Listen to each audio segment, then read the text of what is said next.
living with your parents kind of sucks, and I'm like tired of it. Like I need to move out. No, like I was in the same position like last month, but then like me and a couple friends decided to just like room together, and you know, we've been doing that for a bit. Oh, how is that? I've been thinking about doing the same thing, either that or like moving up on myself. Oh, friend, you didn't tell me you had it like that. Like what? What are you talking about? Moving out by yourself? That means you got money. Wait, really? Because like my parents were telling me like it's about time for me to move out and live on my own. Like, yeah, no, don't listen to them. Like no one can afford to live by themselves right now. Hey guys, what's up? It's Imurgency and welcome back to my channel. Today we are back in the background is a little different for this video because I'm currently traveling. I'm on my world tour right now. Not that any of you asked. If for those of you that like care, keep watching. But for those of you that are here for like the actual content, skip to like this timestamp right here. Right now, ironically, I'm staying with family for the holidays. And then next week, I'm going on a cabin trip for my birthday, December 7th, in case you cared. And then to Tokyo for a week for some fun things that actually I can't tell you about it. It's for fun. It's the vacation I've been waiting for all year.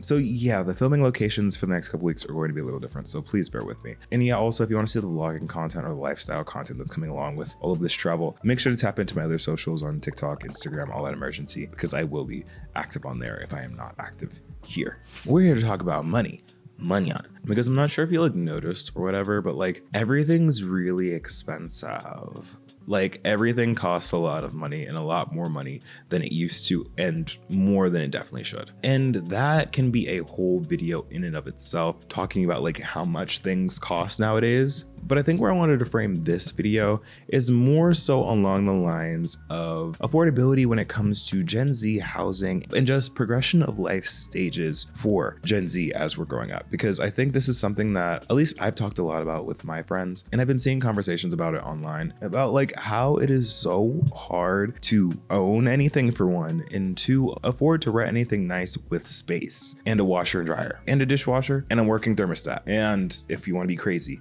a parking space if you drive. Like all those things that used to be baked into apartments are now considered luxury items. And being able to afford a place like that for a lot of people in their early adult years, especially now, is increasingly more difficult, and honestly just generally not super financially wise. So what's been happening as a result of this is the rise of roommate culture and the normalization of staying at home with your parents. And in this video, we're going to talk about both of these things, getting into the nitty-gritty of like why things are so hard to afford, why us as Gen Z are less likely to own things like house, property, and the likes than in previous generations, as well as talking about the cultural shift of Gen Z being more likely to stay at home with parents to save money, or to take on renting a place with multiple roommates, and some of the pros and cons that come with both of those things. I think this is gonna be a fun video because again, this is like a conversation I have with my friends all the time. So I'm ready to yap about this, and I hope you're ready to hop in on the discussion as well, because I feel like this is gonna be a good one. And since we're on the topic of affordability when it comes to living and renting as a whole, I think this is a great time to talk about this video sponsor, Built. If you are a renter, I recommend you start taking advantage of Built. We're used to earning points on groceries, travel, or practically anything else we spend our money on. But one thing we should be earning points on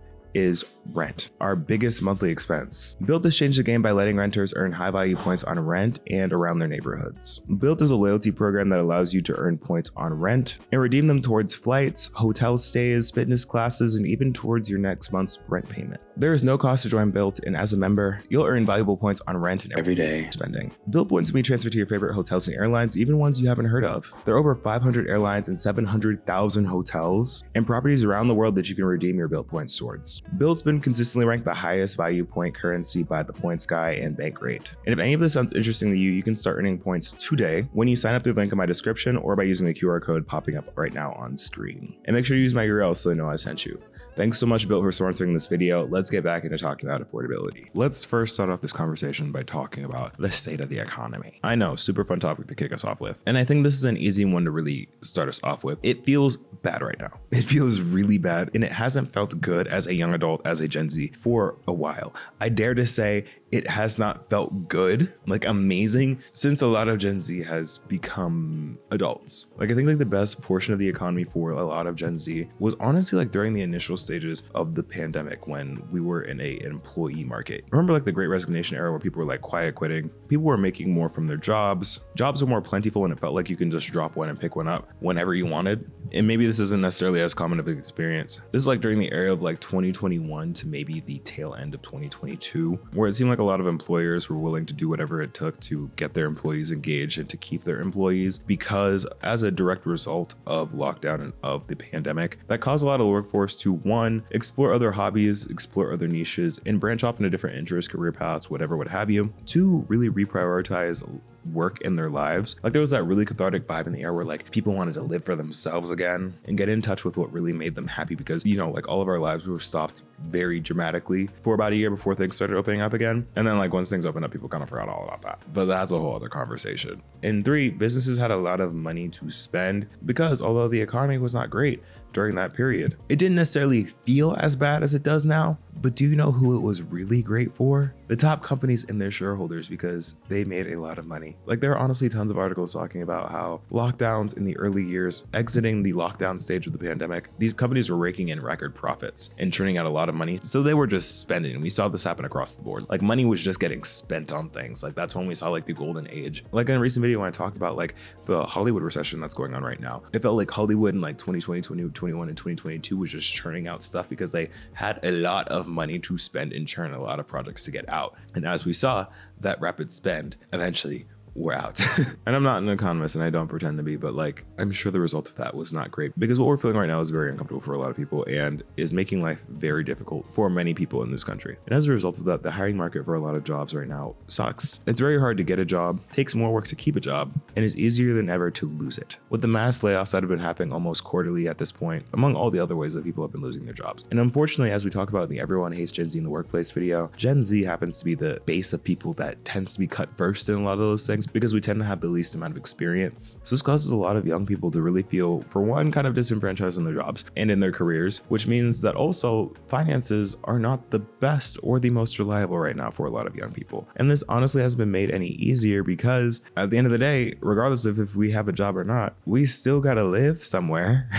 And with the cost of living and the cost of renting continuously going up and up every year, it's increasingly more understandable why people would opt to not take on the burden of a rent payment, a mortgage, or anything like that, and instead would choose to either save their money by living with their parents or save money by opting to live with roommates to take the monthly rent costs down. And that's kind of where we're at. According to a Fortune article, the cost of living has been climbing faster than salaries for Gen Z entry-level workers, and spending 30% of income on rent has now become the new normal in a lot of big cities. With them going further to say that living paycheck to paycheck has left many people turning to extra jobs just to make ends meet. And honestly, again, anecdotally, I think this is pretty true. Like I remember growing up, people would always say like those financial advice influencers and content creators would always say like you should never pay more than a third of your monthly paycheck in rent. But I don't really think that's possible, and the average cost of rent continuously goes up and up, especially ones in cities and metropolitan areas where young people tend to more commonly live. And despite this financial burden, a lot of Gen Z feels the societal pressure to live on our own, to have our own place, and to have that independence from our parents or from our family as this sort of like next stage in development and growth. And I kind of wanted to talk a little bit about that because I think this is definitely an American cultural thing. Yes, it is the case that like people tend to move out from their parents' place once they grow up, but I think there is definitely a stigma and cultural expectations when it comes to growing up in an American household. Like I feel like Americans put a lot of pressure and make a really big deal out of moving out of the house or as soon as possible to become an official adult and to have that independence. Like if you've lived in or grown up in America, you know that it's said that parents expect to raise their kids up until age 18, and then after 18 or after they finish university, the kids are kind of expected to figure it out from there. Or at least that has been the expectation up until fairly recently. Like millennials were the first people to really get the brunt of this, as they face a lot of economic hardships in their early adulthood as well, with a good portion of millennials opting to stay home as well.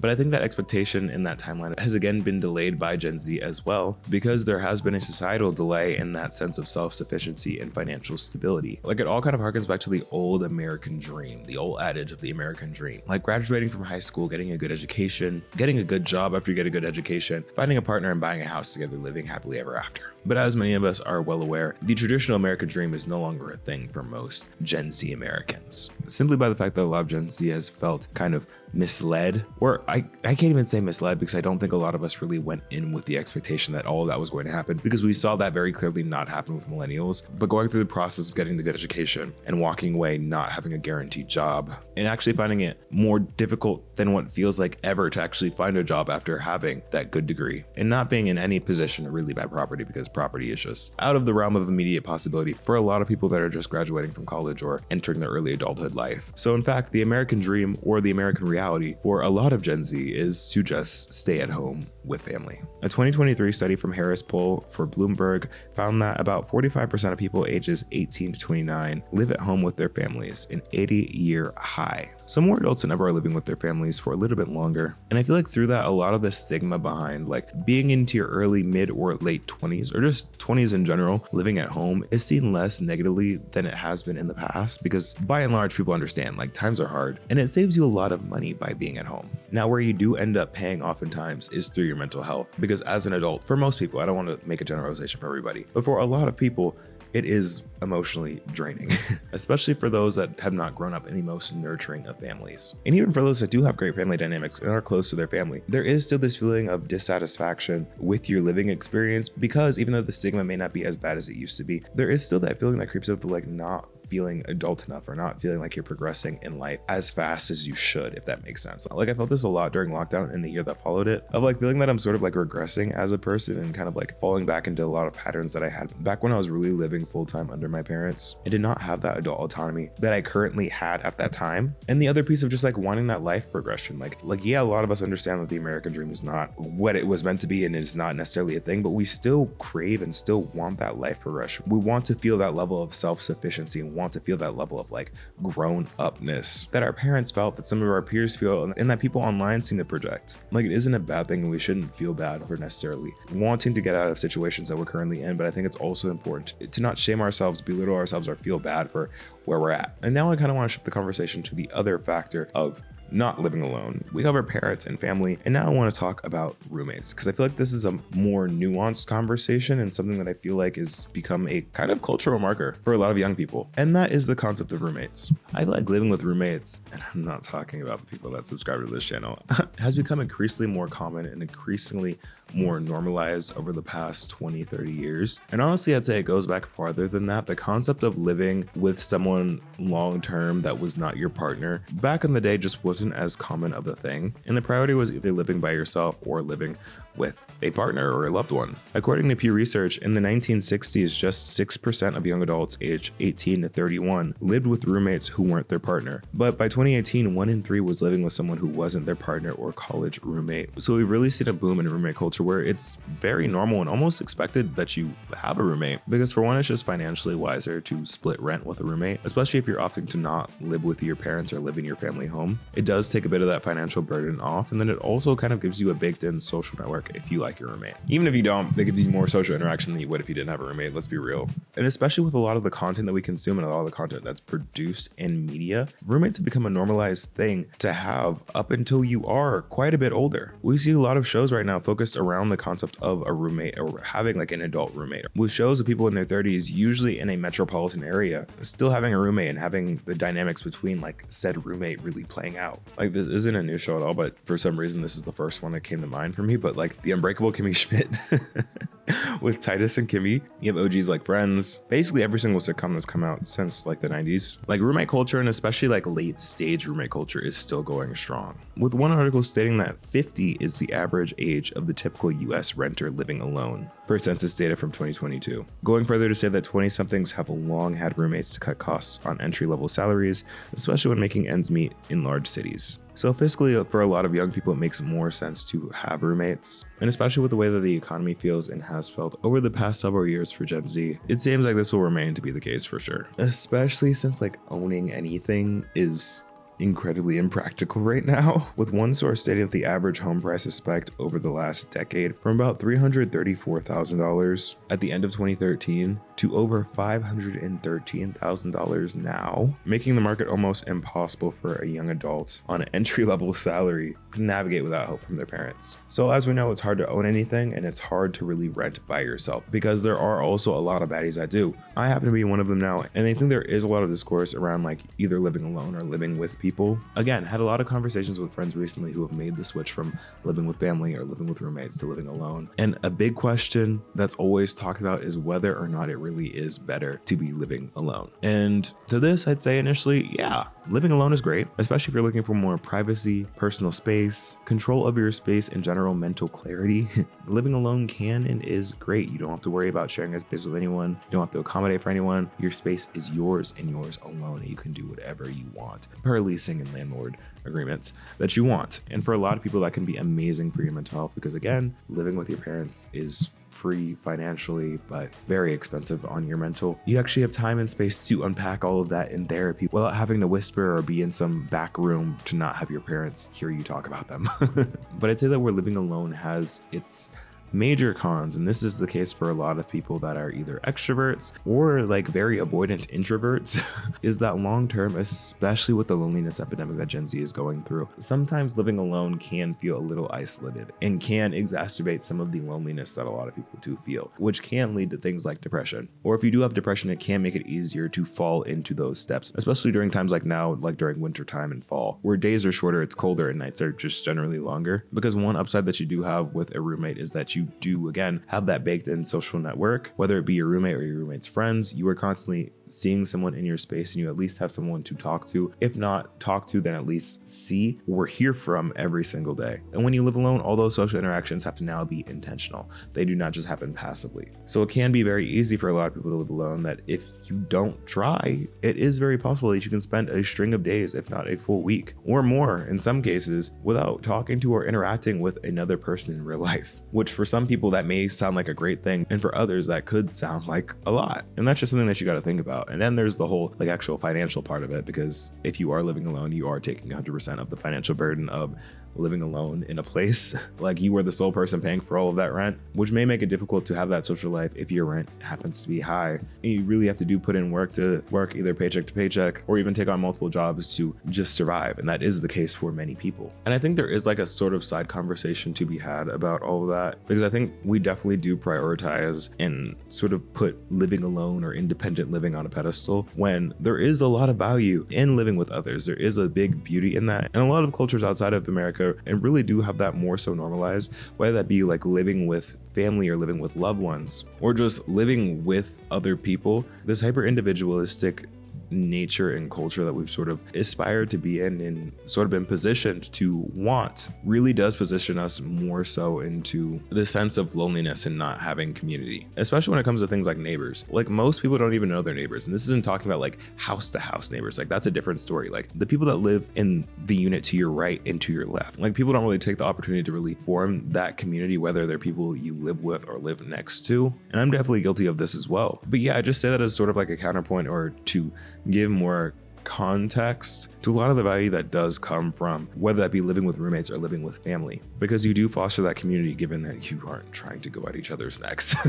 And I think that there is a real value in that I really hope does not get lost, especially as things get better, because I'm hoping that things do get better with time. Because yeah, there is value in community, there is value in just having friends or just like people to know that you're alive and to check on you, and or if not care about your well-being, or at least just having that if something happened to you, somebody would know within 24 hours. Because yeah, I think that's also a thing that people think about often. But yeah, that's gonna be it for this video, y'all. I feel like this video is less so like statistical breakdown or talking about the really in-depth political and economic state of the world as the past couple of videos have, keeping it lighter since I am traveling. So I hope you were still able to enjoy and get whatever you need to get out of this video. Thank you so much for watching. I want to hear from you now. What do you think about Gen Z's affordability crisis? Do you live alone? Do you live with your family? Do you live with roommates? Like, let me know your experience down in the comment section below. I'd love to hear from you. But again, thank you so much. If you are new to the channel and like content like this, then definitely subscribe, leave a like, and follow me on my social medias at Imurgency on Instagram, TikTok, and Twitter. Don't forget to click the link in my description to get started with Built. But other than that, y'all, I've been Imurgency, and I will see you in the next video. Peace.